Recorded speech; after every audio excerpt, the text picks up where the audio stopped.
انا نجاوبك، ولكن قبل ما نجاوبك بنقول للفلسطينيين والمغاربه شو اليوم اللي شفتوا قطاع غزه ترمى بالصواريخ من جميع المناطق وانهم استوحدوا، وفي الجانب ديالو كاينين العرب، وفي الجانب ديالو كاين المسلمين، وفي الجانب ديالو كاين مكه المكرمه. فاعلموا ان المغاربه هكذا كانت المغرب مستيه وحدها في الاطلنطي والمتوسط، في الجانب ديالها كاينه اقوى مملكه فوق الارض امبراطوريه، وهي امبراطوريه العثمانيين، ويقصف المغرب من الشمال ومن الجنوب، وتستشهد آلاف المغاربة.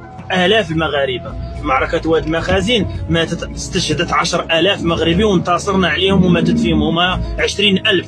في معركة 1554 راه قطع رأس مولاي الشيخ، وفي المعركة اللي بعدها ديال واد اللبن راه قتل 5,000 6,000 مغربي وتتفرجوا فينا. فكانوا كاليوم، لكانت اليوم تسمى النكبة فلسطين، والنكبة من 1948 فنكبة المغرب